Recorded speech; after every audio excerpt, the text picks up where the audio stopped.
What's up, guys? Episode 3. We are in Huntington Beach, California. Figured I'd come down here and sort of start it where it all started, for me at least. So today, I sort of want to talk about a little topic that's sort of blowing up on social media and the digital world.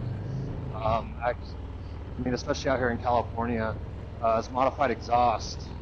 So, sure,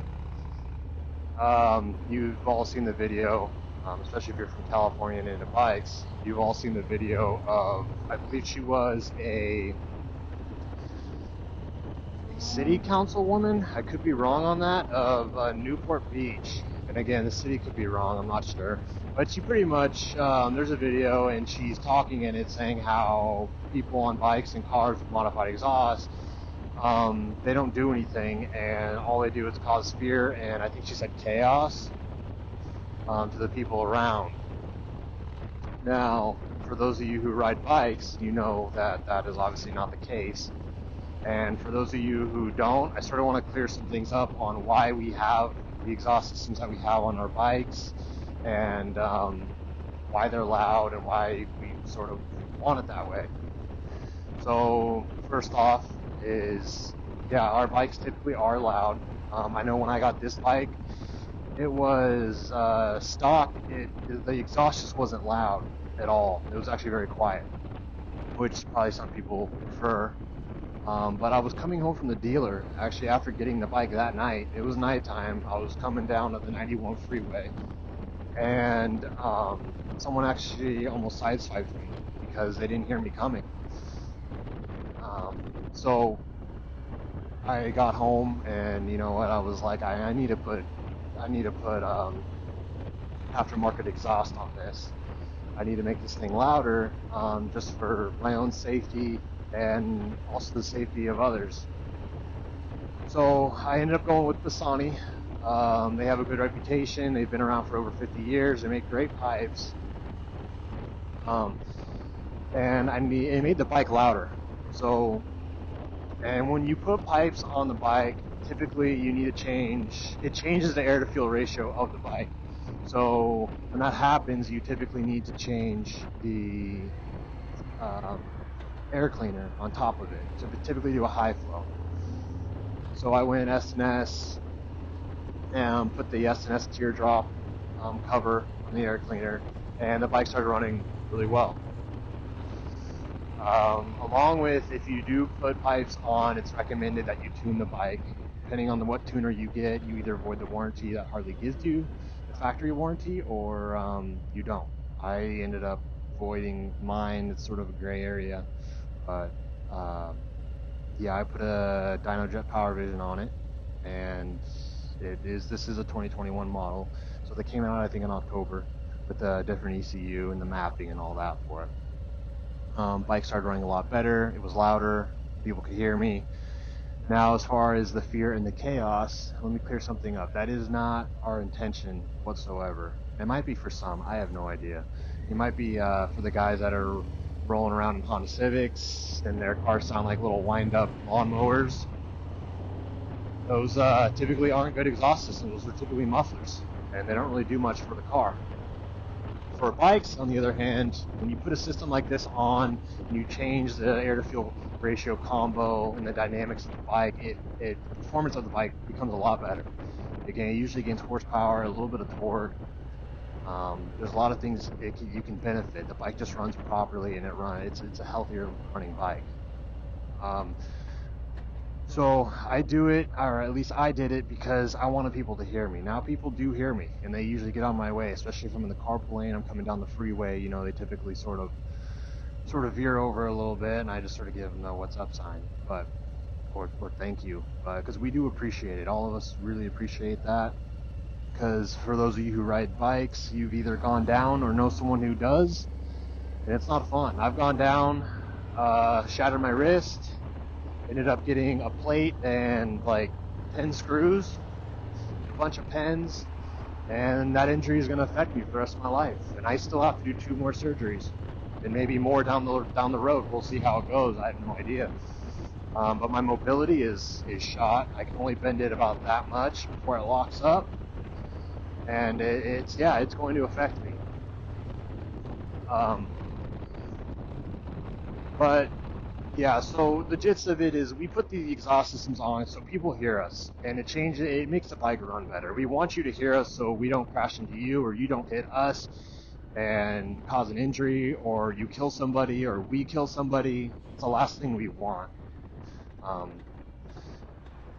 And we don't want to hurt anybody. So, and we obviously don't want to go down and never be able to ride again. Not go home to our families, our kids. Not return to our daily lives where we have jobs and we have to make money for a living. But so Newport is trying to change the whole, and I would assume it's probably going to be all of California at some point. They're trying to change the whole dynamic of aftermarket exhaust and all that. And main reason is because of the noise. I guess there's residents complaining that they hear it in the middle of the night and all that. Typically, those aren't bikes that are riding in the middle of the night, and we're not revving up our engines or anything like that. So there's that. I think eventually it is going to happen, and I think what's sort of pushing it is the whole federal guidelines, as far as trying to go green and making this country more efficient and cutting down on emissions. And in the state of California, the emission law is already pretty bad. We're typically not even allowed to buy exhausts in states, so we have to have other people from other states get them for us and then send them to us. Or if you have a residence out of state, which I do, luckily, I send it to that address, I do the work in that state, and then the bike comes back with me back home to California. Now what I'm hearing is that the federal government is trying to stop the sale and manufacturing of all exhaust systems, any performance enhancing products to sort of the vehicle industry in general. That includes bikes, cars, you name it, they're going to do it. Do I think it's going to pass? I don't, just because they make enough money on emissions tax already, and I think that would be a big pay cut for them. But they're trying to push this green thing and all electric, which I think is good for the country, and I think, we do need to change a little bit. I just don't think the technology is quite there for that to happen. I think it's going to be a long time before the technology is even close to that happening. So for the time being, especially like trucks like that, an electric truck isn't going to be able to tow the thousands of pounds that they're required to tow on a daily basis, across country. So you guys hear about this whole shipping crisis and all that in the Port of Long Beach. Now, my whole family is longshoremen. They work down there. It's not necessarily a shipping crisis. What they're having problems with is, one, COVID. No one wants to get vaccinated and all that. I'll leave the politics out of that for the most part. And two, it's because these engines in these trucks have to meet certain guidelines, and their carbs and all that have to, be under certain levels, and your emissions have to be under certain levels, and a lot of these trucks don't have that. So they were trying to work around it. Part of that is the governor, part of that is the federal government. There's a lot really that goes into it. I don't even know it all. But yeah, so for the most part, the whole exhaust thing, we're not trying to scare you. We just want you to hear us so we don't go down. I think it's sort of honestly ridiculous that the city is trying to pass these things, because one, it's not going to happen. Yeah, they'll give us tickets and all that, but we'll just pay the ticket. Or if it's a fix-it ticket, we'll go home, put our stock pipes back on, go get it signed off, and then go home, take them back off, and put them back on again. It's sort of a waste of time, I think, and I just don't think it's going to happen. We'll see. Only time will tell. And it's interesting times to say the least. You know,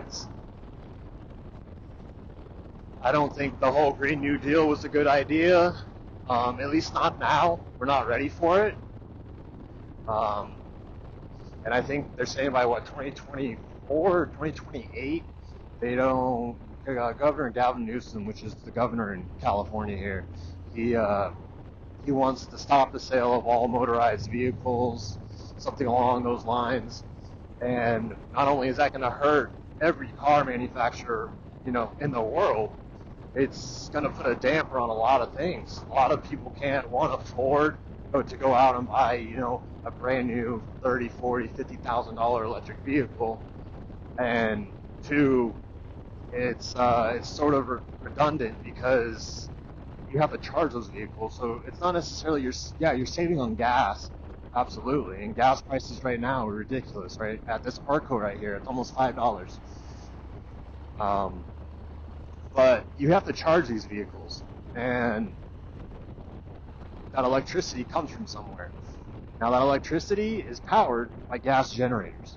So it's redundant because people say, oh, you know, yeah, I'm saving on gas, helping the environment. Yeah, but that electricity comes from somewhere, and it doesn't just come out of thin air. It's powered by gas generators. The windmills, yeah, they provide very little. Solar, even less. Um, there's a lot of factors that go into it, and it's sort of funny to hear people talk about how they want to go green and they're going to save so much money. Every person I know that's got an electric vehicle, it about balances itself out, unless you have solar. And then again, putting solar on your house is going to cost you about $30,000, which is a brand new car, and they don't last that long, the panels themselves. So like I said, technology, we're not there yet. I don't think we're going to be there anytime soon. I think they're trying, but it's just not quite there yet. Um, but I'm gonna end this short little video that I just made. I'm gonna be getting on the freeway soon, so thanks for tuning in. If you guys think I'm wrong, then hey, I'm wrong, and let me know. Drop something in the comments. Um, it could just be my way of thinking. I don't know, because I'm obviously on a bike and I ride bikes, so I'm obviously gonna side with having an exhaust and having that power that comes with a gas engine rather than an electric engine. And the fact that if I want to go to Vegas or go on a ride up to Arizona or something, I'm not going to have to stop halfway there and charge, and hopefully there's a charging station. Um, but yeah, so let me know. Drop some comments. This is a little bit of a longer video today, so I'm going to upload it and see how it goes. But thanks for tuning in, guys. Ride safe. Have a great week and a better weekend. See you soon.